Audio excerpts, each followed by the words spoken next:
monkey. Take your stinking paws off me, you damn dirty ape! Is that a monkey? Where are the gorillas?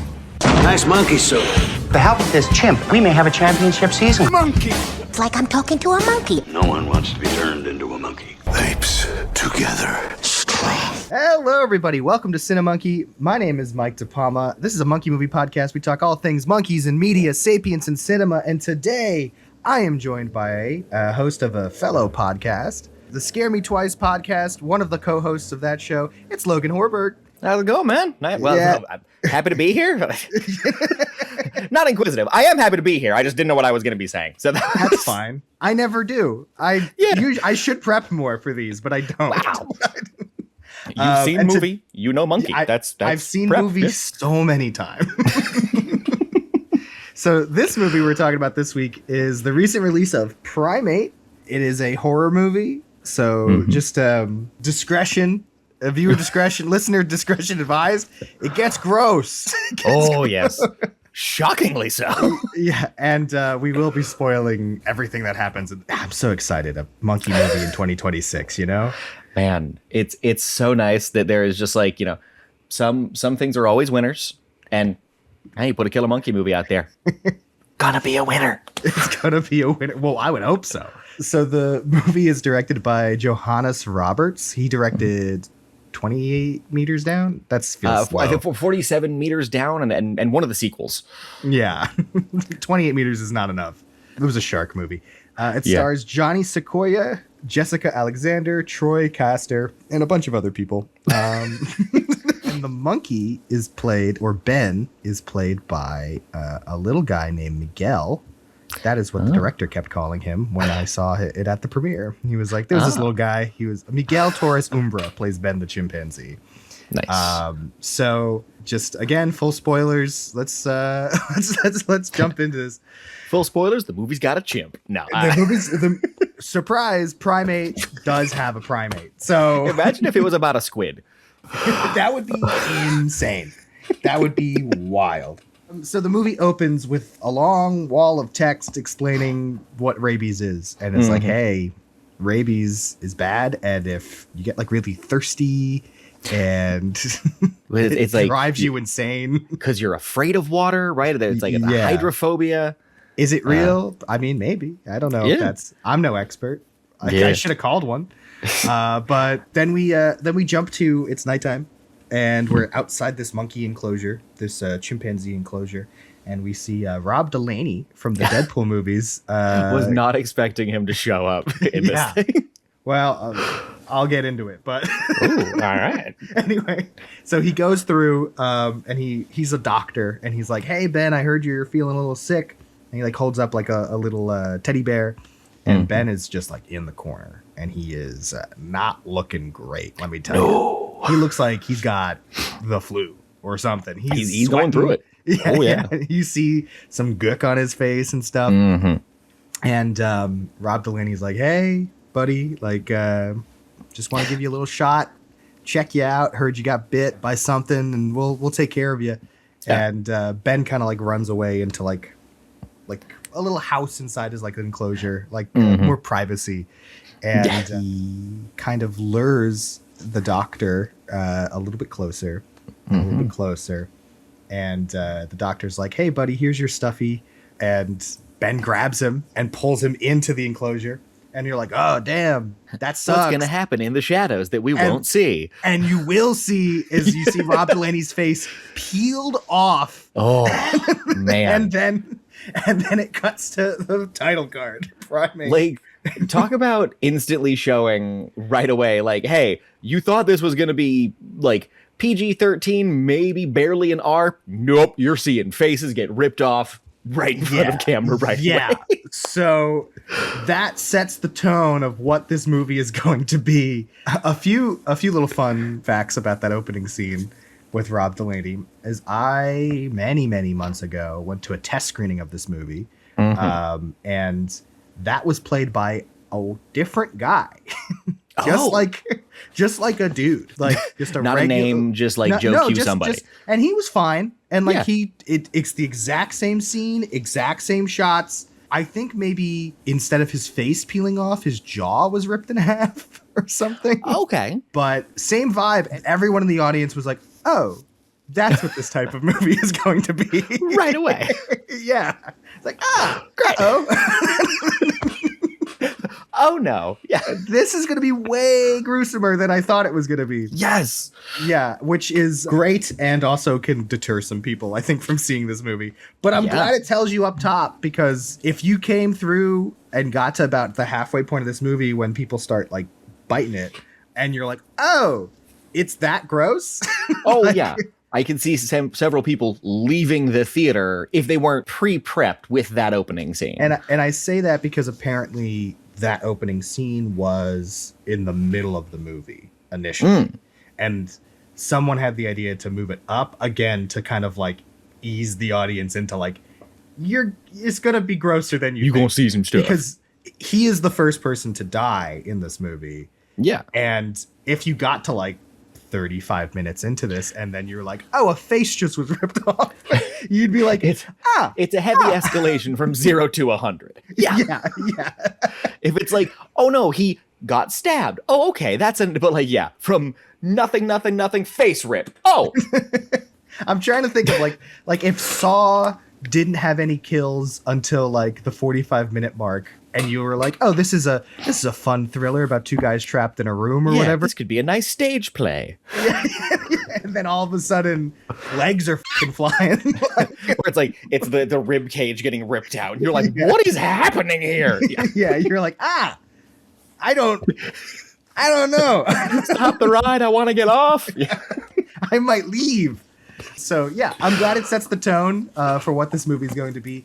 And I think putting Rob Delaney in there, which is funny because like he's not in any marketing or anything. No. So you got a named guy to do an uncredited cameo over a guy who was basically doing an uncredited cameo.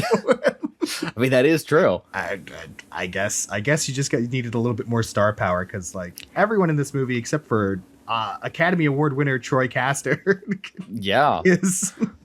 is not necessarily the most well-known people, and like you're not marketing it on them, you're marketing them on Ben the monkey. Yeah, I mean, who knows? Maybe because you're using Rob Delaney, it's a way of telling the audience like, hey, Delaney's a funny guy.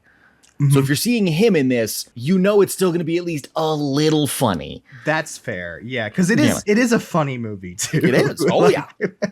It knows it's silly, and I think that plays to its strengths. I haven't seen 47 Meters Down. Is that a similar tone? No, from what I remember, 47 Meters Down plays it very serious and like ends on a big bummer note, if I remember correctly. Okay.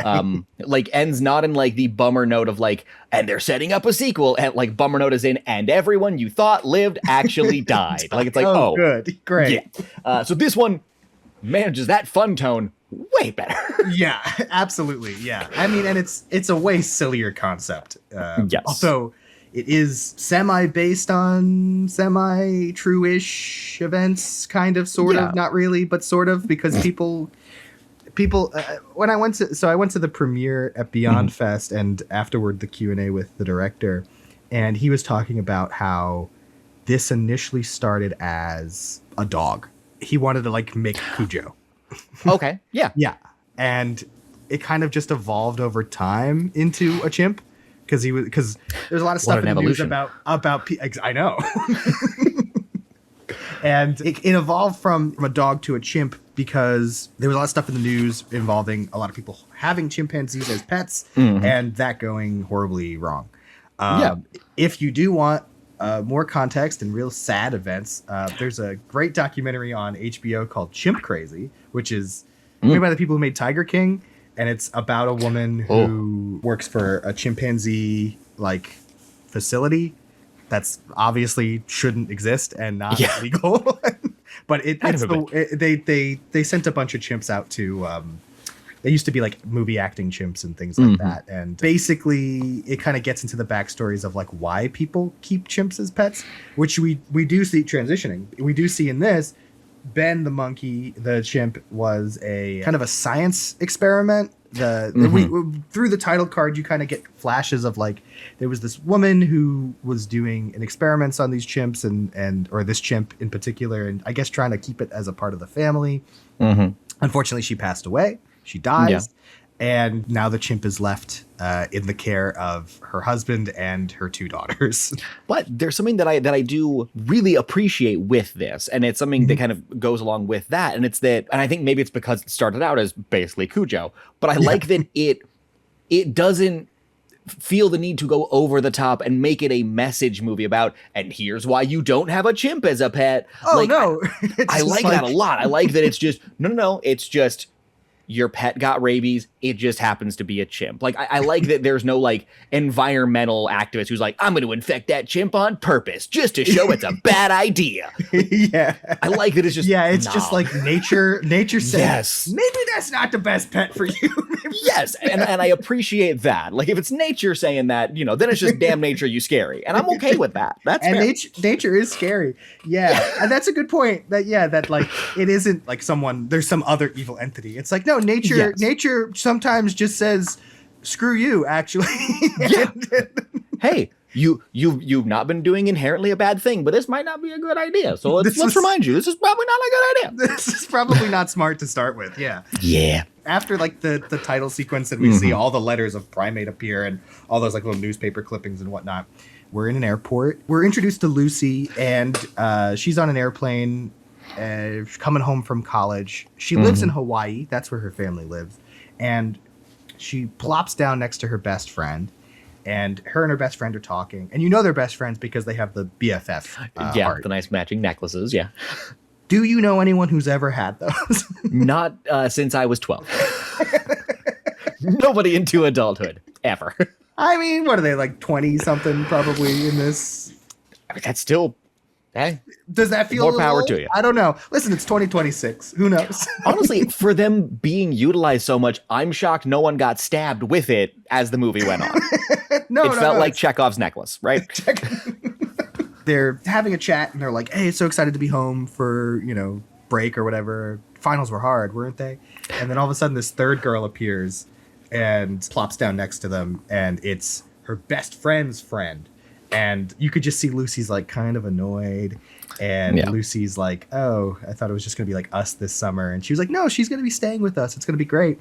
And they kind of try to set up this third girl to kind of be kind of like, I don't know. She's not a bad person. They do set her up a little bit like, is she going to be a little bit of a foil as well? Yeah, but like, not really. She's just kind of like, she's probably the most normal of them. Honestly, yeah. Like she reacts naturally, and I think you kind of they have this character there to kind of like react to Ben in a minute. It's like she's kind of the audience surrogate into this family and this world, because like the best friend and everything like has been grown up around them and is like, oh yeah, that chimp, that's normal. Ben's a part of the family, guys. It's like, oh, he got a new shirt, and she's like, he's wearing a shirt. Yeah, but she offers to take the middle seat, which I was like, that's a nice gesture. She's like, hey, I know you're in my seat, or like, can we switch seats? Like, I want to talk to both of you. Like, she's trying to make an effort, but also like she just also wants to just hang out with her friend and not Lucy. But also, keep in mind, not a bad person. Yes. Yeah, despite the movie trying to present her as maybe, no, she's really not. No one in this movie is a bad person, which is also, I also appreciate where everyone kind of is normal for the most part. Yeah, no one is like a cartoon villain in this movie. Yeah, no one's like, man. Exactly. Yeah, no one comes in mustache twirling with it. No. Which it could have, but it didn't. Oh, yes, easily. Actually, easily could have. That's a lie. There are two characters later that we actually meet on the plane. There's these two dude bros. They are cartoons. Well, they are cartoons, yes, but I don't know if they are cartoon villains. They're just cartoon idiots. They are very much if you took Johnny Bravo and made them real people. I love that metaphor because it's so accurate. 100%. Even because one of them tries to flirt later with yes, 100%. Yeah. That is. It is also funny because like they're trying to flirt with the girls on the plane and they're really bad at it too. Yeah. They're like, hey, is this your teddy bear? can I Does that snuggle weird with you? voice with it. yeah, yeah. And then the friend is like, you're an idiot. You're an idiot. And I'm like, yeah, you are an idiot. And yet you're still going to get their numbers and they're still going to call you. Very important. Right? So they fly back to Hawaii. I can't believe we're 17 minutes in and we've gone maybe 3 minutes of this movie. Anyway, Hey, it is densely packed with fun. they fly back to Hawaii, and then we're introduced to more guys. We were introduced to the best friend of or the brother of her best friend. We're introduced to Nick, and he's like kind of like the hot, cool surfer dude in Hawaii. And I mean, I guess hot, cool surfer dudes could be anywhere, but they're in Hawaii. So, There are more hot surfer dudes per capita in Hawaii than any other state. I think we can collectively agree on that. that is fair. Yeah. They are like, we're going to all hang out at Lucy's house. And so they drive to Lucy's house, and we see it's kind of in the remote section of like this really fancy area of Hawaii. It's a beautiful house. It's on a cliff. It overlooks the ocean, and they really pull back to show you that like this thing is on a cliff. Anyway. Yes, and just how isolated the whole thing is. Yeah, which, any good horror movie needs to be in an isolated location. And if you got a chimp, he needs space to roam, Exactly. He And needs look, trees this to house climb. looks like it's there in the middle of a jungle on its own. Yeah, putting him in his own space. I get it. Hawaii. We're introduced to Troy Caster at this point, who plays her father, and her little sister, Erin, is her name. And Erin's mad at her because she hasn't done, I don't know, she's been away at school. And was like, I was bored without you, and I'm mad at you, and I'm going to play Mario Kart. I've only been able to talk to a monkey. How dare you? I guess I have no friends at school. I don't know. Erin's going through it at the moment. Yeah. And Troy Caster's like, you should go talk to her. Keep in mind, Troy Caster, he is a deaf actor, and he is playing a deaf person in this movie. And I think that's interesting, at least, because it allows the family to know sign language, which is something that, chimpanzees can learn and do learn. And it kind of like ties everything together. So it makes sense that why everyone would know sign language, because obviously their dad has sign language, like is deaf. Yeah. So. It is a very neat way to kind of set that up and not have us question it and he should at get all. more It's roles. fantastic. Yes. And I was like, he's in this? That's crazy. That's crazy. As soon as I saw the initial pitch and I was like reading through the cast, I was like, and he's in it? Wow, okay. I was like, why? And he's he plays a book writer, an author. That's what they're called. And That's a word for it. Yeah. yeah, and I guess he's very successful because he's able to afford this big house, and he's got to go away for the weekend though, because he's trying to pitch one of his new books into becoming a movie. And he's like, listen, when I come back, you guys are gonna have so much fun with me. And they're like, Dad, you're a loser. In true movie fashion. Yeah. Even though it's sign language, you can feel the dad. Dad. I think they say something like, what fun could we have together or something like that. And he was like, I'll think of something. Come on. Yeah, exactly. Give me a minute. I got to do this big work thing so we could live in this very nice house. And I will be back in 2 days. It's not even that bad. Yeah. Notice how you have a multi-story house on a cliff with a pool. You'll be fine. Beautiful pool. Yeah. And a pet chimp, which I'm sure is expensive to maintain. And the trust that you clearly won't do anything wrong while I leave you alone here for 2 days with your college friends. Yeah. And even then, he's still kind of chill about it. Yeah. We also learned that the best friend Nick, or the brothers, Nick is Nick has just broken up with his girlfriend, and clearly he has a crush on him, and the dad's like, you should go for it this weekend, and trying to push them. He's like, now's your chance. Yeah. Like, nah, Dad, don't stop it. You're embarrassing me. And we kind of just like learn a little bit about each of the characters and like their relationship to each other. And, it just seems like, it is setting up for like that classic horror movie, like Teen Weekend or whatever. Yeah.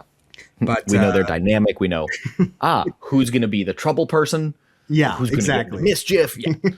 And like the third friend or whatever, the one who's the kind of audience surrogate, like she Hannah, also kind of has a thing for Nick. Yeah, Hannah. Yeah. She has a thing for Nick, and there's going to be like this weird love triangle between them. Meanwhile, while Lucy is apologizing to Erin while she's playing Mario Kart, a hand appears out of nowhere And we meet Ben for the first time, and Ben is just your average normal pet chimpanzee. He is wearing a red shirt and pants. If you've seen Speed Racer, you know what to expect. Yeah. He's got this amazing tablet that allows him to talk. Kind of like, I don't know if you've seen, there are these like kind of talking dog videos, like yes, bunch where they're of like buttons. Out, bitch. Yeah, I love this. It's that, but for the monkey. Yeah. And he's like, Lucy bad, Lucy here now, or whatever. And like Ben miss. Yeah. Ben miss, Ben hungry. Yeah. Hello. Yeah. And she's like, "You want to play a prank on Hannah?" And they're like, "Yeah, let's play a prank on Hannah." I mean, if you got a monkey, you gotta do this at least once. And they introduce Hannah to Ben, and she, rightfully so, freaks out because she's like, "What the hell is that?" Why are you not scared? And they're like, "This is our pet chimp. Isn't that awesome?" So they have a bit of a introduction and everything, and Ben is fine. Ben's chilling. Yeah. Ben's hanging out. They decide, okay, hey, we're gonna bring Ben, or the dad decides he's gonna bring Ben to the enclosure. It's nighttime. Let's put him away. So he brings him to the enclosure, and as he's stepping into the enclosure, he finds a dead mongoose on the ground, and then he kind of like inspects Ben a little bit and is like, "Huh, he's got a little bite." Yeah. That's probably fine.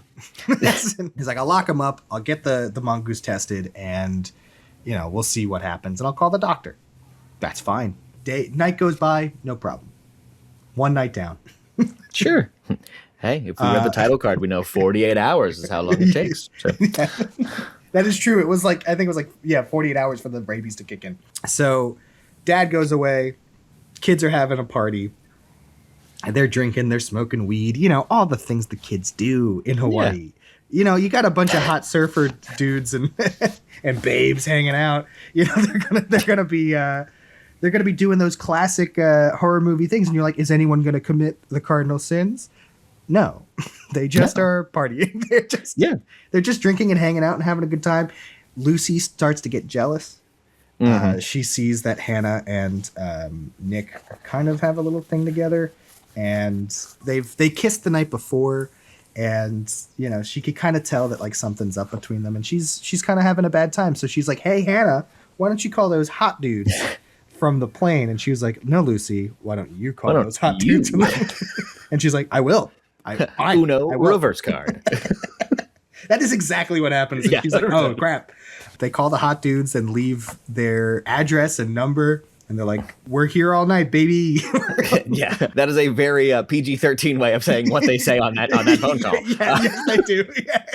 Like I know we talked at the beginning about how like the violence like sporadically will like hit out of nowhere. Like that was like her line there. Not that it's like overtly vulgar, but it is one of those where it's like, "Oh, that's certainly a choice to get these guys to come over. That's a thing to say on the phone. That'll get them there."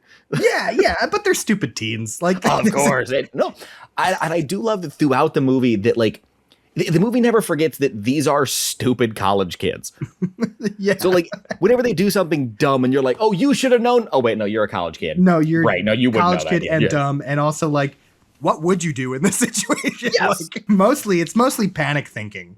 And 100%. Ben's starting to not feel well.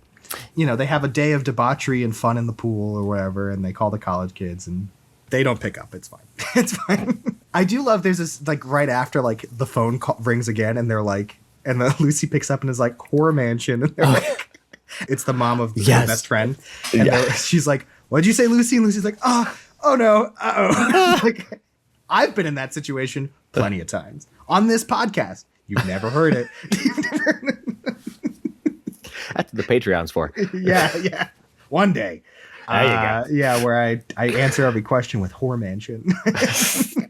Every question. What's your favorite movie we've done? Horror Mansion. Just every single one. Yeah. Yeah, of course. Where are you from? Horror Mansion. Horror Mansion. So it's a surprisingly versatile response. Yeah. So everyone's a little too drunk and high to continue the night, and everyone's like, "We're gonna go to bed." We kind of get more intimate moments of just like Lucy and her friend's friendship, and just like they're like, okay, they do care for each other, and it's nice or whatever. But it's like, yep, this is how college kids would react. So like, she's like, "Please throw up in this bucket and not on my floor." Yeah. Not on my floor. It always just makes me think of Wayne's World of like, hey, if you're gonna spew into this. They're just like holding up the little Dixie cup. Like it's just That's all they have. Night goes on a little bit, and the friend wakes up and is kind of like, I guess, goes downstairs to either get some water or something to eat, because when you're extremely drunk and you don't feel well, you gotta subsidize that in some capacity. Yeah. And she and Ben's just kind of shambling around. She's like, something. He looks weird. That's not right. What I love is that is shockingly a funny representation, but also accurate. Yeah, she's like, Ben shouldn't be here. Yeah, because she doesn't overtly just go, he's got. She's just like, Ben's off. Yeah, Ben's off. Don't know why. She starts calling Lucy. She's like, Lizzie, you are the adult of the house. How you know this monkey the best? Help. Your dad gone. How fix? And Lucy's like, I don't know. And Ben starts to charge at them, and they close the door, and they're like, something's wrong with Ben. That's not good.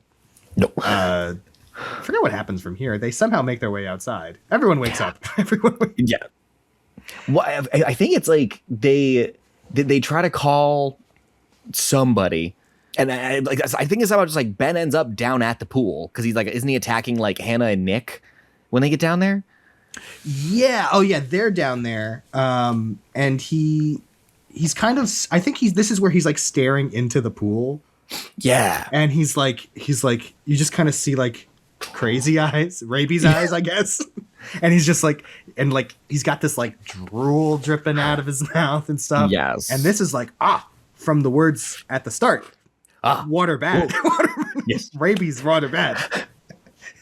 I do love how they just consistently, every shot then when you see Ben and water, it's shot like of the phobia shot like through the water at Ben of like, wahaha, aren't you scared of this? It's Yeah. And he's like, yes, and I will kill for it. All of the teens are like, hey, something's wrong with Ben. Nick has the great idea. He says, let's tie him up. And he finds some rope, and they try to like hook like a little rope around Ben to kind of just like keep him against the wall. Meanwhile, the girls, they're calling the doctor, and they're like, he probably let him out for some reason. Don't know why. Yeah. He'll know what to do. And they hear his phone coming from Ben's enclosure, and they're like, oh no. Yeah. Ben's teddy bear is covered with blood. That's be the doctor's blood. Yeah. Must be. And they're like, oh, this is a problem. And Ben starts to like charge at them. And I don't know if it's Nick or Lucy, and they have the great idea. They say, hey, let's jump in the pool. Yeah. Before they can do that, though, Erin, this younger sister, she gets bit by Ben. And so she's bleeding everywhere. And I was like, yeah. Yeah. You see all that blood rush into the water. And it like kind of the shot of them like holding her as the blood like pools out from like, as someone who has sliced my foot open in a body of water before, it's terrifying. Like you're like, that's too much blood. That shouldn't be on the outside. And it's getting everywhere. Exactly. They kind of figure out, they're like, oh, I think Ben has rabies. And Erin's pretty like, quickly. Am I gonna die? And they're like, I don't know. Actually, I don't. But honestly, like I do like that, even though like we've talked about they're dumb college kids, I like that they are pretty quick to clock like, yes, this does look like rabies. Doesn't make sense, but yeah. And now we've got a ticking clock for Erin. Yeah, it's like, all right, we have to get her to a hospital within 48 hours, because otherwise, shit. Nick is probably contractually obligated to not keep his shirt on for more than 10 minutes, so he takes his shirt off and makes a tourniquet. Hey, she needs a tourniquet. That's, listen, and glad he knows what he's doing. He seems to be a lifeguard. he probably does give off junior lifeguard vibes. 100% accurate. And he ties it up, and he's like, okay, she'll be fine. And I'm like, I don't know. I don't know, but sure, man. And they come up with the genius idea to just hang out in the pool. They're like, Ben can't swim, so we'll be fine here. And remember earlier when I was like, they overlook a cliff? This is very important. This is now a plot point. Yes. So there's nowhere to run. Imagine you're stuck in a pool, and there's an angry monkey that can kill you on the other side of the pool. And then the other side of the pool is an endless abyss. What do you do? It's an infinity pool. Oh, Yeah. And so they just start screaming. And they're like, help, help. No one's coming. No one can hear you. You're in the middle of nowhere. Yeah. But they did forget a simple detail about monkeys, is that monkeys can climb. Ben climbs up and around and gets onto the other side of the pool and is kind of like taunting them like, hey, come at me. Nick is like, he's on the edge. I got a great plan. I'm going to push him. And Hey, Rufus, check this shit out. yeah, that's basically what it is. And he pushes Ben over the side, and we're like, we did it. Movie over. Nice short story. Credits roll. Yeah, Nice simple story. Now it's the grief of Ben. Yeah. Yeah. No. Ben, of course, obviously doesn't die, and he grabs Nick and shucks him over the side, and you're like, wow, that sucks. And you watch as he plummets to the ground and watch his face cave in. Yeah. And yeah, he is a cartoon accord. He just squish. And he's like, gross. Awesome. Great. I think my favorite bit is that after that, because like I like that the rabies never turns Ben into like a maniacal villain, but I do like that every once in a while it lets him like laugh at his evil. Yeah. Like after he pushes about him, he's just like, that was fun. Like he has that little bit of a chuckle to himself, and I thought that was great. That's a part of the reason apparently why it was changed from a dog to a chimp is because the director was like, I want this villain, like a chimp is a little shit. I need and he kept saying this at the premiere. He was like, that's my favorite pulse. He's just a little shit, and you like it has the brain of like, a toddler. So, but the strength of 20 men. Yeah, and it's like it's gonna like it wants to have fun, but also like it has rabies and also can kill you. And doesn't understand that this breaks. Yeah. Yeah. So they're stuck in the pool. Nick is dead. You're like, oh, great. And Aaron is dying, and Aaron is slowly bleeding out. And they come up with the good idea of like, okay. Also, Ben climbs around and is like taunting them from the other side of the pool again, where they entered. He's no longer on the edge. So he's like, I'm back. Hey. They're like, okay, so Aaron is going to bleed out, and we cannot keep treading water because we will drown. Because pool deep. Pool deep. So they're like, okay, there is a floaty that is a couple feet away. We need to distract Ben so I can go get the floaty. And I believe one of them gets out of the water, and then Lucy also gets out of the water to kind of. I think it's Lucy trying to sneak out. Yeah, and then the other friend, like when it starts going bad, I think jumps out to try to distract Ben. Yeah. So Lucy, they get the pool floaty. Yeah, they get the floaty. Nothing bad happens, surprisingly. In this honestly, yeah. But it was tense. It was like someone's gonna bite it. Not this time. Monkey might bite someone, but no. That's true. They get the pool floaty, and then they're all just kind of hanging out on it. They're able to call the dude bros from earlier, and they're like, "Come help us!" And they're like, "We're down to party and non PG-13 thing stuff." And we're down for monkey stuff, but not that way. Like, yeah. And they're like, "You idiots!" And as they're having this conversation, there's a lovely set of fairy lights that is above the pool. Ben appears out of nowhere and reaches down and grabs the scalp of Hannah and yanks her up. And you watch the scalp rip off of her. Like, talk about, like, that was one of my favorite of like, oh, right, college kids forget monkeys can climb on everything. Yeah, sure. Yeah, that was brutal. Didn't like that. Gross. More gross. And so they're just kind of like, okay, away from the lights, hang out on the pool floaty. We're just going to chill here for some time. Yeah. They eventually got the call out. Let's see what happens. Yeah. Nothing is happening. Yeah. So they hang out in the pool for a little while. They're like, okay, we have to get a phone call so Aaron doesn't die. So I believe Nick's phone is on the bottom floor of the house. Yeah, it's like it's charging upstairs. Yeah. Ben disappears. Ben kind of goes away. And they're like, now's the perfect time to leave. And they kind of debate on who should go. And Lucy's like, I'll go. It'll be me. Yeah. Lucy gets out of the pool. She starts walking away. And then this is a fun jump scare. Her friend just appears next to her. And I was like, Just right there. yeah. And she's like, I'm coming with you. And she's like, hey. Okay, great. Wonderful. And so they're investigating and they're trying to figure out, like, okay, where's this phone? Does it have charge? Yeah, because it looks like Ben's trashed the room. Yeah, and, a monkey would. And they find the phone, but then they panic quickly because Ben appears and they hide in a closet. Classic horror movie location. Yes. And they're peeking through, and I do love this. This is one of my favorite scenes in the movie. They accidentally turn on the TV is what happens. Yes. They step on the remote, and Dora the Explorer is playing on the TV, and Ben is slightly into it, and then he's not into it, and he trashes the TV. He's like, what do you mean, swiper, no swiping? Yeah. And just smashes it. They're obviously very scared, and they're breathing heavy, and Ben starts to approach the closet. And this is really intense, where like his face is like right up against the closet door, and the girls this is in like every horror movie, but like it's done so well here where it's like you're just like, oh crap, like like he could reach through that really cheap plywood and murder both of them right now. And starts to starts to break through it real damn quick. Well, because it's it's cheap. Those wood doors are cheap. Oh yeah. And not the strength of a monkey. And they start to try to run away, and they fight Ben a little bit.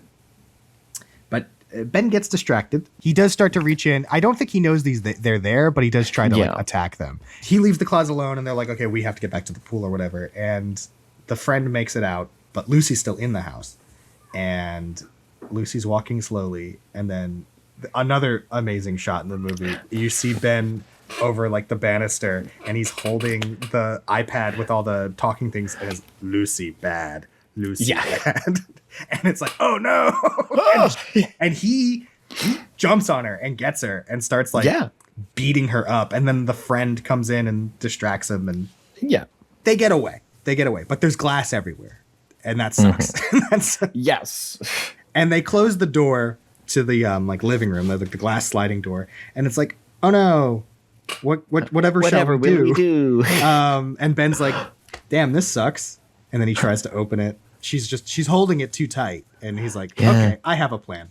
And he backs away, and then he runs at full speed and smashes through the glass. Which like is like, oh right, my head is hard as right through. Lucy runs, I believe, down to the pool, or is behind her friend, and Ben gets up to her friend while they're fighting on the stairs to like this alcove on the stairs to the pool. She falls down and hits her head. Ben is like, good opportunity to murder her. And he takes a rock and smashes her face in. Honestly, and maybe it's just because of the movies that I've seen, but especially when she came to and, you just see Ben's face like right there in her face, I thought he was just going to bite her face off. Yeah. I was surprised it was a rock, but hey, got to diversify the kills, I guess. I appreciate it. I honestly and truly, it's, as a horror fan, I like that it wasn't just a lot of bites and slams. Yeah, because people get slammed in this movie. Oh, when Ben tackles you, he is hitting you with all his monkey strength. Yes. They make it back to the pool, and they're like, well, we lost one. Kate's gone. Best friend Kate is gone. Damn. Yeah. And now they're trying to come up with another plan of like, what do we do? I think we cut to the dad at the yes, we cut to the dad at the book signing, and he gets text messages from the veterinarian being like, "Are you kidding? Like, is this a joke?" Yeah, and he's like, "No," and she's like, "The mongoose tested positive for rabies. There are no rabies." Clearly, it was a contaminated sample, so we got to test it again. Well, this got a big laugh in the theater. And he texts back. He's like, "There's no rabies in Hawaii," and she's like, "Thanks for your veterinary experience," or whatever. Thanks for your veterinary expertise. And it's like, wow, got a sassy vet. All right, fine. He's like, well, whatever. He's trying to call Lucy to be like, "Hey, don't let Ben out." Keep him in the cage. Keep him in the cage. He senses that something is not right, and he's like, "Maybe I should go home." And he kind of leaves his book signing and kind of is like, we'll deal with the movie rights thing later. So he decides he's going to head home because Lucy's not picking up and not texting. The girls, they're back in the pool. Meanwhile, at this time, Johnny Bravo and gang, the two boys, they Johnny roll B up. and the boys. They roll up to the house, and I feel like this is where the vibe of the movie changed to like, oh, this is goofy. This is a goofy movie now. Yes. Yes. Not that it wasn't Well, a goofy also, movie before, but like these guys. I just love that you've got two guys coming over to a house with three girls. Yeah. Like they didn't even try to be like, let's make a third one. No, we don't want to put in that much effort. Just put two idiots here that we can kill. And they're just like they're ransacking the house. They're like, grab a beer from the fridge. You broke into these people's house. Making themselves very much at home. Yeah. Yeah. And they're like, the girls are probably waiting there in their beds for us right now. And they're like, bro, these guys might be criminals in some capacity. Might be. I think we can remove the might. These gentlemen be criminals. We'll just say that. Yeah. They've done some stuff probably, and they're not good. Not good stuff. Not good stuff. To quote my Oz the Great and Powerful episode, they might be sex pests. I don't know. Oh. They might be. Man, I loved that bit from that episode. So they decide that they're gonna investigate the house. One of them's like, I'll go upstairs, you check downstairs, bro. And the Johnny Bravo looking guy, he heads upstairs and he's like investigating Lucy's room, which is like weird.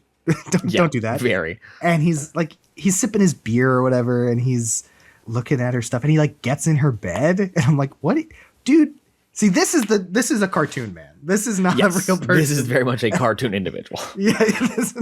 And he leans over and he like sees a framed photo of Lucy with Ben, and is like, who has a pet chimp? And then suddenly Ben appears. You've summoned me. Yes. Yes. He's like Beetlejuice, but you say his name once. And You don't have to say his name. You just go chimpanzee. Hello. hello. And he's at the end of the bed, and this guy, like we were saying, has made himself very much at home because he's like laying down, like on Lucy's bed in a very vulnerable position. Ben gets on top of him and is like trying to get closer. And this guy's like freaking out, but also like trying to figure out how to fix the situation. Like he's like, how can I befriend this chimp? Like, and he like takes out his bro. We're good.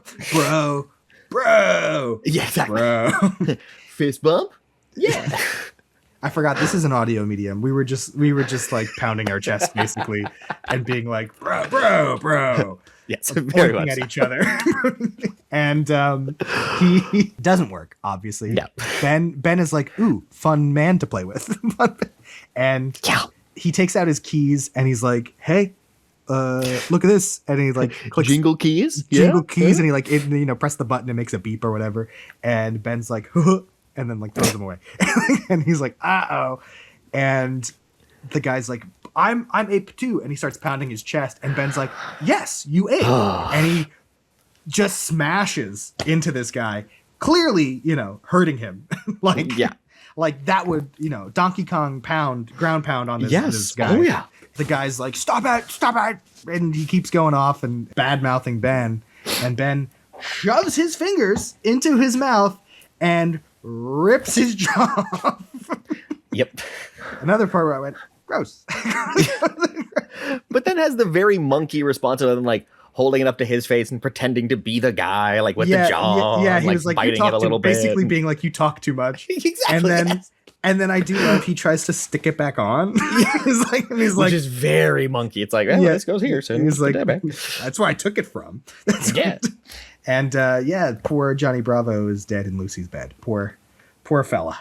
Poor sex pest. Poor sex pest. Meanwhile, friend number 2, he's downstairs. And friend number 2 is wandering around and is like, there's no girls here. This sucks. I think I might I might be committing a crime or two, actually. And he wakes his way over to like the balcony that overlooks the pool, and he finds the girls hanging out in the pool. And he's like, dude, they're here. And they're screaming at him like, you Like, shut up. help us, please, actually. And he's just like, dude, they're in the pool waiting for us.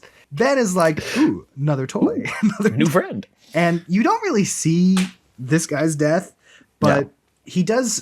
Ben seems to pick up like a pipe that was like lying around and is beating him to death with it. I think it's like the dude picks up like the shovel for the fireplace. Yeah, okay. And I think he tries to use that, and then when we just cut back to it, Ben's just beating him to death with it. It's like, well, that just kind of didn't work. This is like well. one where you just kind of see his legs swiggling, and Hannah's like, "This is a perfect opportunity for me to run away right now." Yeah, and she's like, "Well, Ben's distracted. I'm gonna go." So she runs up the stairs and through the house, grabs her phone, grabs her keys, or grabs the keys to the car, and gets to the car and immediately calls 911. Smart call, smart move. And 911's like, "Where are you?" And she's like, she goes, "Don't know." I'm on a mountain. Well, that doesn't narrow it down, ma'am. I'm in Hawaii. Does that help? She's like, "Big glass Which house." island? Uh-oh. Yeah, I don't know. And I think there was an A in it. I don't know. Trying to start the car. Turns out the keys don't fit because she got into the Johnny Bravo's car. Johnny Bravo's car. Ben shows up. He's got Johnny Bravo's keys. And he clicks it to unlock it because he learned how to do that from Johnny Bravo. And Hannah, while on the phone, is like, "You need to send someone right now, please." And He's they're like, going to kill me. And she's like, "Who's going to kill you?" And they're like, "The chimpanzee." And they're monkey. like, "We don't know what." So they kind of have like a kind of this fun. It's not really a tug of war, but it's like she locks the car, he unlocks the car, she locks the car, he unlocks the car, and then it goes quiet. And she's like, "You got to come right now." And the trunk opens. And so good. Ben climbs in, and this is one where he straight up just beats her to death. Yeah, she loses that tug of war. Yeah, she does. Poor Hannah. She tried. And like this is a little again, bit, where it's like, but like, yeah, she's not a bad person, but like, clearly made some bad choices. So here we go. Well, what do? She tried to call the police. She tried. After she dies, Ben presses the button to close the trunk, and then he locks the car and go beep beep. Which is always got to laugh. The two times I saw it. That's a lot of fun. That kill and Johnny Bravo's kill, I think, are the two funniest kills in the movie. Oh, without a doubt, yes. So back at the pool, the girls are like, Hannah's probably dead. They've clocked that. Not going well for Hannah. Lucy investigates the house, finds the boys dead. The dad wanders in, and he's like, "Well, they've thrown a party." Like, you just see it on his Honestly, face. I love that. Like him, like knocking on the wall to be like, "I'm home." Basically, get decent. Don't let me catch you doing anything you don't want me to catch you doing. Yeah. Eating a piece of pizza, like doing the dad thing. He's cleaning up, and he's like, "Well, whatever." Yeah. And and then whenever we cut to Lucy, like you hear Ben freaking out, and you're like, "Oh, he has no idea how close he is to getting wrecked." Well, like Lucy's screaming for her dad, but obviously Dad's deaf, cannot hear her.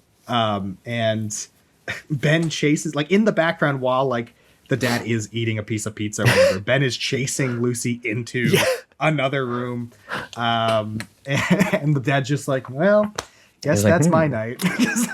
Guess I'll get another slice, and here we go." Yeah. And he's just decompressing. He was like, "Well, I left my book deal for this, I guess." Yeah. But I'm happy my kids are home. Yeah. That's true. He is a good dad. He's like, "Well, it is what it is." Meanwhile, Ben starts beating the living crap out of Lucy. And then pretty brutally. And then he kind of stops. And he like kind of reverts back to old Ben that we saw at the start of the movie. Yeah, it's like he has that recognition moment with her. Yeah, and he gets kind of close, and Lucy's like, "Oh, maybe I can like reach out to him or whatever." And because she is a dumb college student. Yeah. He grabs her, and does he break her fingers or her arm? Well, it's like because he has that thing earlier with Hannah where it's like, "Oh, shake his hand." Right? It's it looks like he's doing that, and then he just breaks the hell out of I think fingers or something. I think it's her fingers that get snapped. And it's like, "Oh, those are not in the direction they should be." No. And you're like, and then he starts pounding on her again, Donkey Kong pounding, and you're like, oh, she's a goner. And then Aaron appears, and she throws something at him. You know, her leg is like bleeding, like really badly. Yeah. And Lucy starts to get up and run, and steps on a piece of glass, and that goes straight through her foot. Oh, yeah, that always sucks.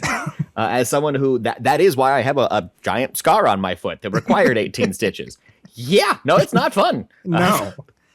And Lucy and Ben are fighting some more, and then you hear the I forgot to mention this earlier. The dad has like a chimp whistle, basically a dog whistle that's supposed to calm Ben down and like be like, hey, I'm the alpha here.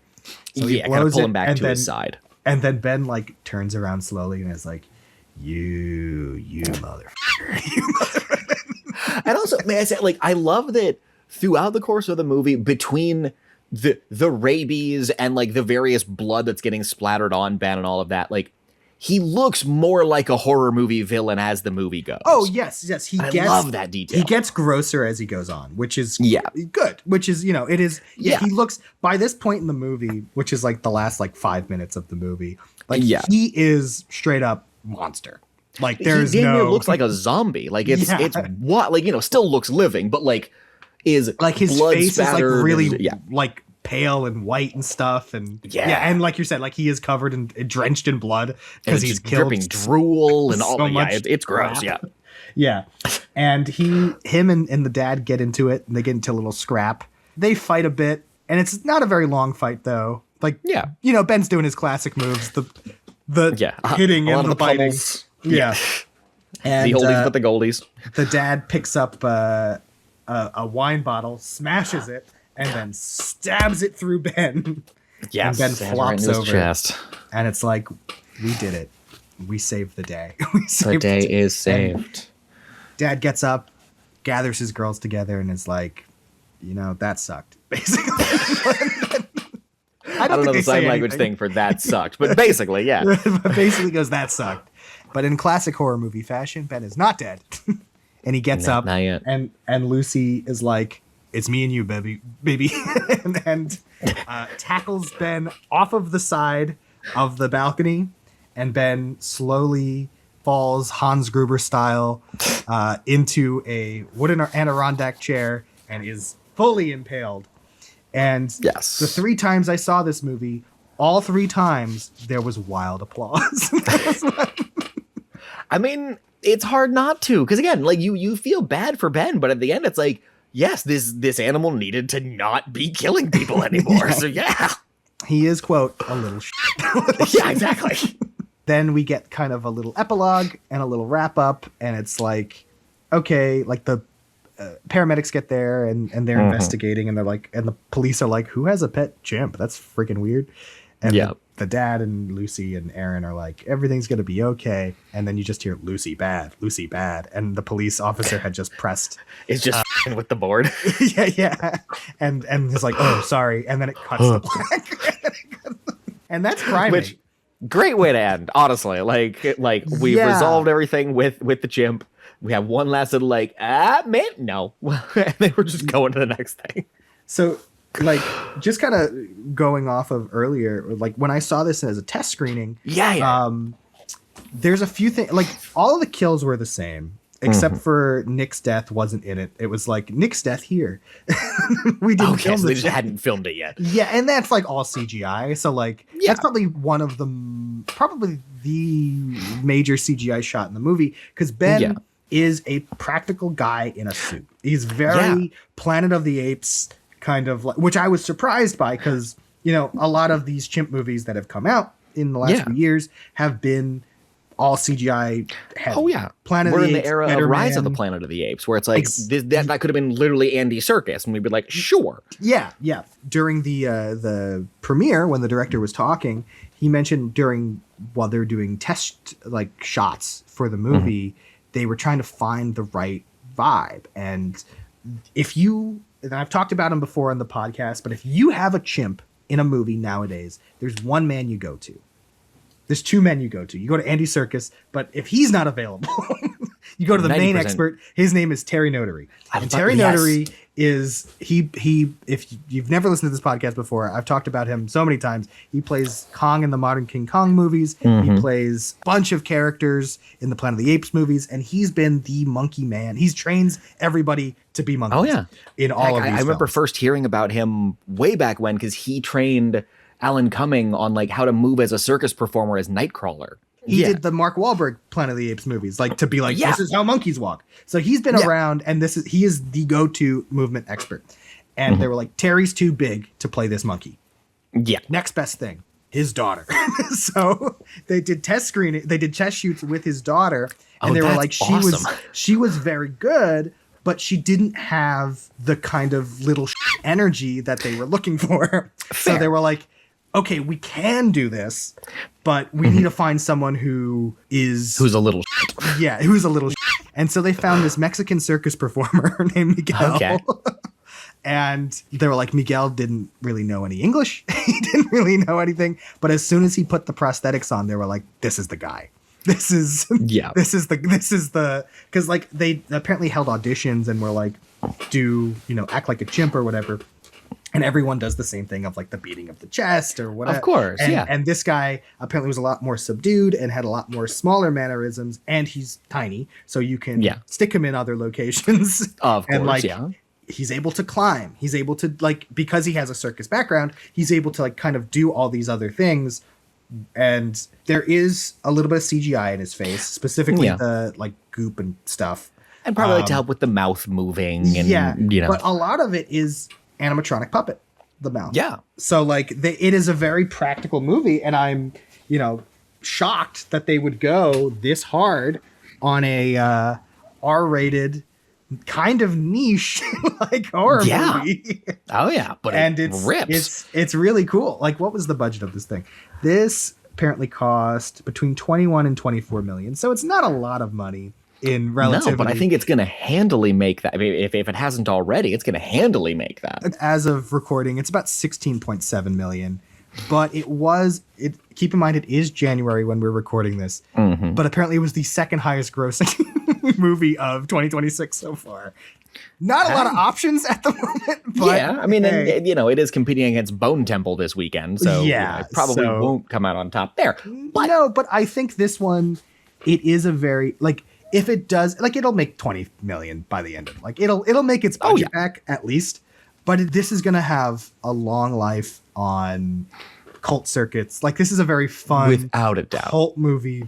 It's a shame that like DVDs aren't a thing. This would rock on DVD. Like, this would have exploded at Blockbuster. Yeah, 100%. If this was 20 years ago, it would have been like. Oh yeah, and they would have greenlit Primate 2 Electric Boogaloo within 3 weeks. Without Sleepover a doubt. classic. This movie. Yes. Oh yeah. We were talking before the show about the Evil Dead movies, and like they are kind of very angry movies, and like they're gruesome, and like a lot of the time, like some of the people in there, they're not bad people, like the people in Primate, but like they get really horrific deaths, but there's no levity to it. It's gross and dirty and disgusting, and it's like eh. Yeah. But with this, it is gross. It's gross. But like there is a lightness to it because it is such a silly. Yeah. It's hard to not look at, a monkey in a sweater and not at least laugh a little bit. Even if it just ripped the jaw off, you're like, he's got his thing. Yeah, and monkeys are inherently silly creatures to look at. Oh yeah.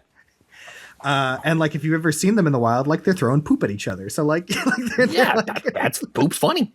Yeah, poop is funny, and surprisingly, no poop in this movie. You know what? Like, I'm very happy that like they didn't have any of like what I can only call like a gimmick kill, like that. Sure. Like it would be dumb, but like him smothering someone to death with a banana or something like that. Like I'm glad they didn't have any kills like that. Everything in this is realistic to what a monkey would do-ish to kill someone. Yeah. Agreed. Like, could it open the car? Maybe. Monkeys are smart. I'll give it the benefit of the doubt. It could push a button. Sure. Yeah. But like ripping jaws off or like smashing someone with like a rock or pushing someone off a cliff. Like that's all stuff it could do to another monkey in the wild. Yeah, like you 100%. said, like it is great that there is no, banana kill or like, it's silly with the caveat of realism. I don't know. No, like its tongue is in its cheek but it's not like wagging its tongue at us, which I think is very nice. The jaw hasn't been ripped off of the cheek. Yes. I mean, it's the difference between like Deep Blue Sea, you know, and like The Meg. Like The Meg is clearly a joke, whereas Deep Blue Sea, it's like, nah, this is a little funny. Like we can have a little fun with this. Yeah. A fun fact on IMDb trivia here is like monkeys can swim, and I was like, sure, yes, but he also has rabies and apparently he's afraid of water. So shut up. And we'll just say they never taught him to swim. We'll say that. Sure, why not? Oh, other things that were missing that were different in the original cut that I saw in the test screening. Obviously, they added more CGI and stuff to his face and made that grosser. The movie originally ended with the dad like holding his daughters. Like Ben dies the second time, and then they all kind of huddle together, and then it Primate, and then it was Welcome to the Jungle, and I was like, whoa, and everyone in the audience was like, yeah, we need a little falling action. Oh man, I wish they had kept Welcome to the Jungle as the credit song, because that's that would have been for sure a temp so song. funny. Maybe they couldn't get the rights to. Oh man, that would have been really funny though. If it's all of a sudden it finishes. It's Welcome to the Jungle. Yeah. Exactly. And everyone in the audience was like, "Whoa! Like we need a second. You can't just do that." We're on board, but we just need to make sure that it just let us go.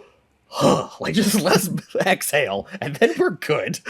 I don't know if it was my test screening, but there was a test screening that the director apparently attended, and he remembers that like when the dad is fighting the Ben at the end, apparently there was a gentleman who stood up and was like, "Just kill the fucking monkey." So like that's something I've noticed with this movie is that like, I mean, I've seen it in 3 very different environments. A test screening audience, for those who don't know and have never been to one, it is a hodgepodge of just anybody. And no one really knows what the movie's going to be. Like, I knew going in, it did say the movie was called Primate and it was about a killer monkey. But like, again, we didn't know how violent it was going to be. It doesn't say what the rating was aiming to be either. Yeah. It is an unfinished version of the movie. You really don't know what you're about to see when you go to the test screen. Yeah. Then I went to the premiere, which is all people who very much wanted to be there because they bought a ticket. They spent $30 to buy a ticket to go to the premiere. And that was a whole different vibe. And then seeing it just at a regular AMC on a Saturday night, like, that's also a different vibe of people like, I don't know, like I've seen the marketing, like I've kind of got into it. And all 3 audiences, again, very different audiences, people who didn't know what it was, people who very much wanted to be there, and people who maybe kind of wanted to be there. But by the end of the movie, you are so invested and into it that it's an amazing communal audience experience. Yeah, because it's a great roller coaster ride. I don't know about you. How you have you seen it once or twice? I've seen it twice now. Yeah. Yeah. Okay. How were your audience reactions? Same. The audience gets on board very quickly. Like usually, because once the first face rip happens, there is the gutter that happens right there in the first couple minutes. But yeah, everyone is on board, and by the time it hits those last bits, they're whooping, they're cheering, they're hot, they're having a great time, watching this family just kick the shit out of this chimp. Yeah, when you get to the moment when they're all kicking the shit out of the chimp, it's just it's such a release. It's it is a very cathartic. To quote the director, he's been such a little shit the whole movie. They've killed, again, people who don't really deserve to die. Yeah. We've arguably only seen 2 people who are sex pests. But other than that, everybody else seems pretty innocent. Rob Delaney didn't need to die. And they're friends or whatever. And they're just trying to have a nice weekend. Yeah. And they've died in really horrible, gruesome ways. So punch a chimp. Punch a monkey in the face. Yeah. Don't take that out of context, but punch a chimp. Yeah. But that's your clip for Instagram. Yeah. Yeah, for sure. Yeah. Dylan, clip that. Make me a bad guy. Oh no, that's your new T-shirt. Is Cinemonkey. We punch monkeys in the face. That's where you're going with it. So that's So, looking on the IMDb trivia right now. Apparently, it's illegal to own a chimp in Hawaii, so couldn't happen. well, there you go. And I feel like that should have been the disclaimer at the beginning instead of "Here's what rabies is." It should have been, "By the way, this is all illegal. Enjoy." And that's why they all need to die, because it's illegal to own a chimp in Hawaii. There you go. If it's a social contract, clearly they were going to be dying right there.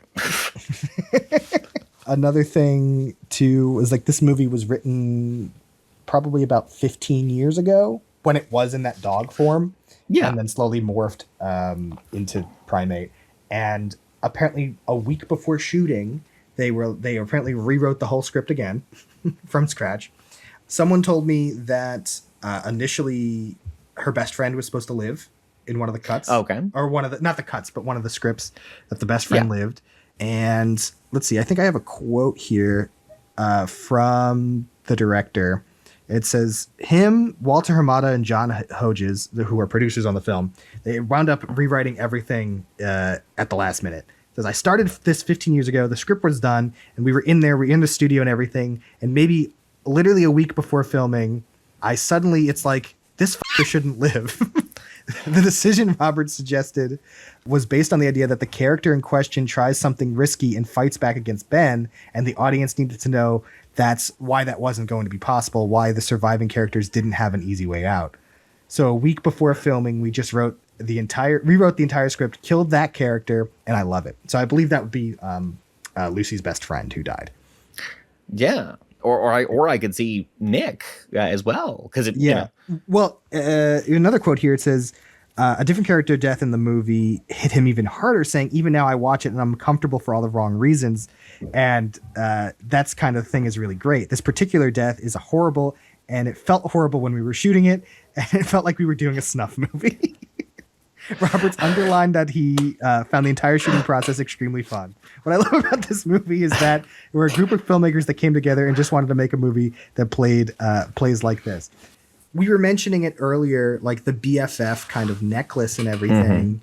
Like, that feels like you were setting it up to be like kind of like the final girls of this movie. Yeah. And by killing her, making her basic the third death of the film. Yeah. Like it is like, oh, like anyone could go. Like there were several times where I was like, I think Lucy might bite it, actually. Yeah. Oh no, you're not wrong. Like I didn't know if it was going to be one of those where like she was going to die and then Aaron was going to have to step up. Yeah. I was like, for sure Aaron's not going to go, because like after, like unless they killed her in that opening scene where he bites her, like I was like, she's getting out of this. She's getting unless it takes too long and the sequel teases and now she's got rabies. Like unless that's what you're doing with it, she's making it through. Yeah, she's making it through. I thought the dad was gonna die. Like I thought the dad and the monkey were gonna die together. But I'm kind of happy. I'm really happy with the ending. Again, it's a whole lot of fun. I'm trying to think of like there's not a lot of other like kind of good trivia on here. They're like Troy Caster's death. It's like Well, I saw something with him where like he had said like he doesn't do a lot of horror movies or doesn't even watch a lot of horror movies. Yeah. So when his character goes into Lucy's bedroom and sees Johnny Bravo, dead and the whole thing there, he's like, I didn't want to see what it looked like beforehand. So his reaction there when he sees that body and it's him like falling against the wall, and that is his genuine reaction to seeing, how graphic that kill was for the first time.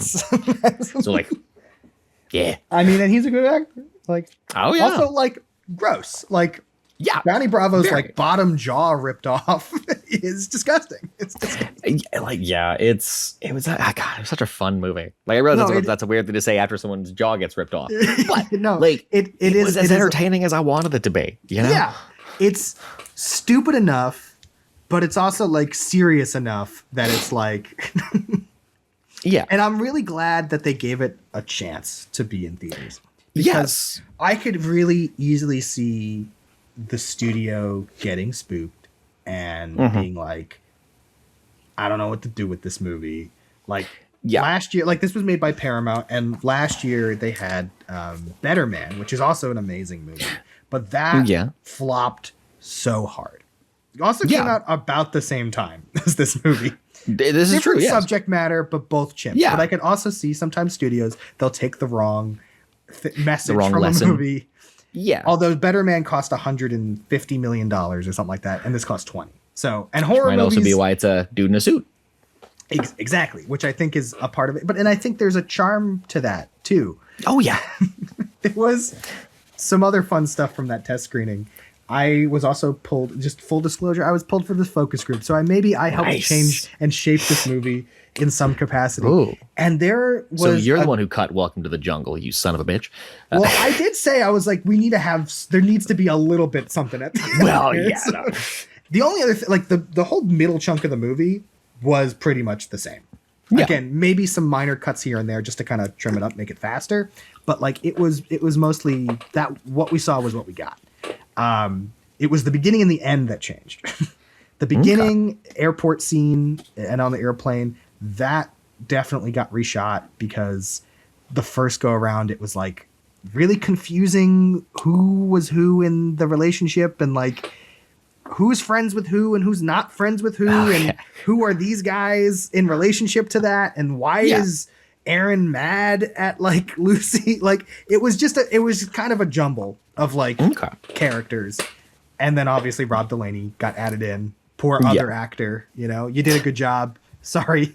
Sorry about it. They'll get you in the sequel. Yeah, maybe, hopefully. And then they added that ending scene. But that was about it, which was crazy. But in that focus group, there was a gentleman. I don't know who this guy was, but he did say out loud, and it pissed me off so much. He was like, this movie, I would rather watch this movie on streaming. And I understand. Listen, this movie isn't for everybody. Like we mentioned before, Blockbuster and, you know, DVD or whatever. And it will do probably great numbers on streaming. When it hits VOD, I'm sure it will explode. Or, you know, teen boy sleepovers and stuff like that. It will do wonderful. But there is something, like I mentioned, there was such like a kind of like communal, awesome experience of everyone kind of really getting into and involved with this movie in a theater that I think, I mean, obviously you don't get that at home. Like, and you can have that reaction of like the fist pump or whatever, but like, was a guy gonna stand up and go kill that fucking monkey in his house? Like, no, like it's kind of fun. And it's one of those things where I'm kind of shocked when people kind of, and then, you know, this is coming from a guy who loves seeing movies in theaters, and I get it. Like, of course, it is hard and expensive, and not everybody has A-list and everything like that. But there are, like, you should, I believe you should give movies a shot in theaters at least, especially a movie that cost very little. And also horror movies somehow always tend to do good. They made 3 really weird Strangers movies recently, and I don't understand how, because they're all terrible. No, I don't either. I'll be honest, I've seen 2 of them, and well, there's a third one coming out this year, and I'm like, great. I know they shot them all at once, but it's like, did no one look at a script? Yeah, no, I saw the trailer for the 3rd. Doesn't look good. Yeah. But like the simple fact that like they gave it a chance to put it in theaters and put it in January, which is, you know, a scary month in terms of like, it's usually a dumping ground, but it is doing well ish. Yeah, as of right now, and like it's getting good word of mouth. It's making money. Like it's not losing money hand over fist. So, friend of ours that we used to work with. I saw this at the test screening with her, and she told me, she was like, this could be Paramount's Megan. Like, I mean, honestly, although Megan 2 didn't do very well. No, but honestly, like I would, this was a simple enough concept that like, if you were to go on to another setup and do like Primate 2, and it is just another family dealing with their chimp pet who gets rabies. Like there is enough of a setup there where it's like, I would watch like 2 more of these. Sure. Yeah, for sure. Like I think we'll see if they make a sequel. It doesn't need a sequel, but like it could get one. I would be very happy. Another reason to talk about more monkey movies, please. Yes. Can't go wrong with more monkey movies. This is kind of a slower year for monkey movies. Last year was pretty solid. This year is like maybe the Michael Jackson biopic. I don't know. Hey, you might have to start watching the the Godzilla TV show on Apple TV. I think Kong shows up in that. So. Yeah, I did we'll learn find you some about that. Yeah, no, I have plenty of movies, but just in terms of like newer ones that are being released into theaters, not everything is kind of like most of my like list of movies coming out this year is guesswork at this point. So I'm like, oh, but this one, there will be a monkey in Doomsday. No, odds are slim, but not impossible. I mean, with the size of that cast, you never know. Bring in John Malkovich. He got cut out of the last one. Anyway, okay, so we're picking up a new segment of the show here called Thoughts My Dad Has About the Movie.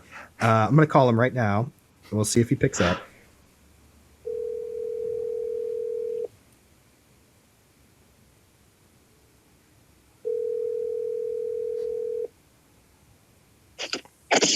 Hello. Hey, Dad, you're on the podcast. What are your thoughts on Primate, a movie I know you haven't seen? That's true. I have not seen Primate, and I'm not sure if I'm going to see Primate. But what are my thoughts based on what I heard? It's about this chimpanzee, I believe, who runs amok. Is that right? Yeah, that's basically, if we want to summarize it in one sentence, that's it. Yeah, he runs amok. Runs amok. Why? I don't know, because I didn't see the movie. Has it been done before? Maybe. I understand you have a horror aficionado guest with you. Is that correct? Yes, he does. He does run his own horror movie podcast. Do you have a question for him or something? Well, since he's the aficionado of horror movies, and he has his own podcast? Yeah. Yep. Well, just briefly give me your thoughts. This is Mr. Logan, right? Oh, yeah. It is the right amount of dumb, stupid fun for a killer monkey movie. Oh, okay. Have we not seen this before? I mean, we have, but I don't, as the director said, this is just Cujo with a monkey. It's Cujo. Cujo with a monkey. I like that. Well, maybe you will see it. No, I probably will not unless it fits the cable networks. Okay. It's from what I understand, it's a cast that I don't know anybody. Right? They're unknowns, or are they? I would say 90% unknown in this movie. Well, I was thinking about that when I heard you were doing this podcast, and I said, well, and take me if I'm wrong, Logan, this can go back to like the Freddy Krueger days, right? And the days when, who was the other one? Michael Myers. Mm-hmm. They were unknowns at the time. I don't think like Kevin, who was in it? Kevin Bacon. I don't think. Yeah. I don't think he was a known star at the time. Might be his first movie, honestly. Yeah, horror is usually what makes a star. Freddy Krueger had Johnny Depp, right? I think that's he was in Nightmare on Elm Street. So, I don't know who's in the movie. I didn't see the movie, and maybe they will turn into big stars one day. So it's my opinion, based on what I heard and what I've maybe read a little bit about. It's a chimpanzee that runs amok and just decides to rip off people's faces and things like that. Yeah. I mean, that does happen. So that is shockingly accurate. Yeah. That's a little shocking. Or was it worth $17 to go see it in the movies? I just did a whole rant about how it was, but yes. Oh, okay. But it's okay. I get it. It's also not for everybody. So probably not. I mean, I like horror movies. You know that. I like to watch things like that. But I don't know about this one. So. Okay, no problem. Thank you, Dad. All right, guys. Have a great afternoon. You too. All right. See you soon. Hey, Logan, keep it up. When make Michael let me know what your podcast is on. Yeah, I did an episode. We can play it right now. I did 28 days later. I could send it to you. I'll put it in the description as well. Hey. Talk to you later, guys. All right. Bye, Dad. Bye. And you didn't want to do the segment. I just love your dad's thing of like, so that's the movie. It's like, oh, it sounds like you will see it. I mean, I won't, but yeah. Yeah, that sounds about right for him. Just the delivery of that. I'm like, I appreciate what you're trying to do here, kid, but no, I'm not gonna say it.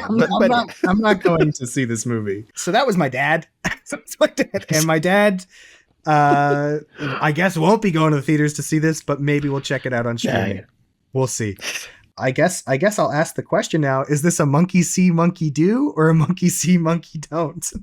I mean, honestly, to that, I will simply just repeat exactly what I texted you as soon as I got out of the seeing this for the first time. Like as soon as I left the theater, my very first text was to Mike, and I was like, "So Primate's definitely a monkey see, monkey do, right?" Yeah. I mean, I don't know if you could tell, but we had a great time watching this. Yeah, it's a whole bunch of fun. It is a monkey see, monkey do. In case people are like, "You didn't say anything." I did. Yes, I like. Yes. But yes, with the caveat of like, it is definitely not for everybody. Yeah. Do not show this to small children. Mm-hmm. Yeah, if you're going in expecting a PG-13, like The Dog in the Sandlot, no, like it is definitely not that. It is definitely on the more extremes, at least in terms of the violence, because I could see this giving nightmares to children. If you are an adult that loves a horror movie, loves a little bit of comedy, or can like handle something a little silly, goofy, but is gruesome, 100% recommend. Please check it out. Whether I was doing this podcast or not, I would still be talking about it. Oh, yes. I'd be like, this movie rocks. Any other thoughts, Logan, about the movie that you want to bring up? Or honestly, the only thought that I have is that I love that, like, I know it's the stereotype that January is like the quote unquote dumping ground for the bad movies. And I really love that so far for 2026. I mean, you know, when we're recording this, we're only like halfway through it. But I really love that so far of the big new releases that have been in January, like they've been bangers. And Primate, I think, was a big driving force with that. Like I remember when the trailer dropped, people being like, is this going to be like a really dope movie in the middle of January? Like, is this movie going to be awesome? And I love that it's just getting that proper response to it. So yeah, that's.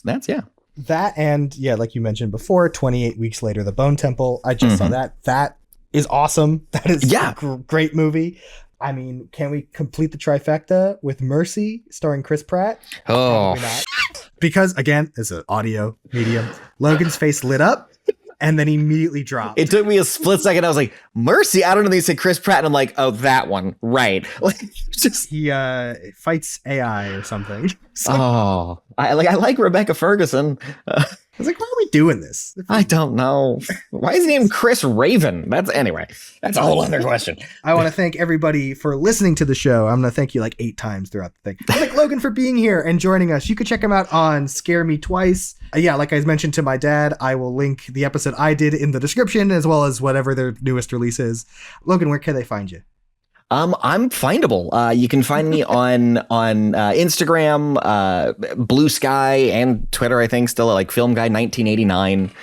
Same with Letterboxd. You can find me there as well. A lot of horror movies. If you like, a lot of horror movies. Yeah, Logan's got a lot of opinions, and Scare Me Twice is like this podcast, but probably shorter and tighter and. I don't know about that, but less rambling about nonsense. Mike, we both, me and Bailey both have ADHD. There's a lot more rambling. When I did 28 Years Later, I just remember being like, okay, so this is a tangent, and then here's another tangent, and I do this on this show all the time, but like, it's this show, it's basically this show, but like specifically for horror movies. Yeah, and like you stick to themes. I'll jump anywhere. It doesn't matter. What are you in the middle of right now? What are you? Well, currently we are in the middle of recording our Scream miniseries. Okay. We have that coming up. And after that, we will be tackling the winner of our spooky season showdown, which will be Alien. So very excited to get into that franchise. I'm sure I'll pop up there. Maybe. We got you on the docket somewhere. We definitely got you booked in for somewhere in 2026. Yeah. Unfortunately, not many other monkey movies. We're trying to find them. There aren't a lot of big franchise ones with monkeys. There are 2 franchises. No, but yeah, I did, and I do want to do this at some point on this show. It's just it will just tank the algorithm immensely because no one will know what it is. I told you about this probably about a year ago, and I think you watched it. It was called Link.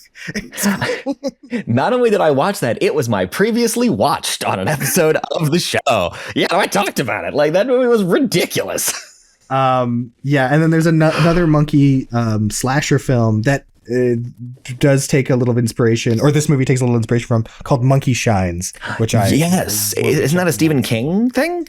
It might be. I don't know. Maybe. I've seen that kills people. So yes, yeah. No, I think I watched Monkey Shines last year. And for that's not saying much. I watched 1,000 movies last year, so that's that doesn't narrow it down. But I want to thank Dylan. Thank you so much for editing the podcast.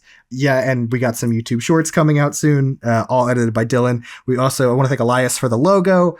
I want to thank my dad for not watching this movie. I want to thank, again, you all for listening. Logan, how should we take out the show? Keep mongooses away from chimps. Yeah, seems like that's the best advice we have going out of this movie. Yeah, just let's keep rabies out of Hawaii. Yes, there you go. Keep rabies out of Hawaii. All right. Bye.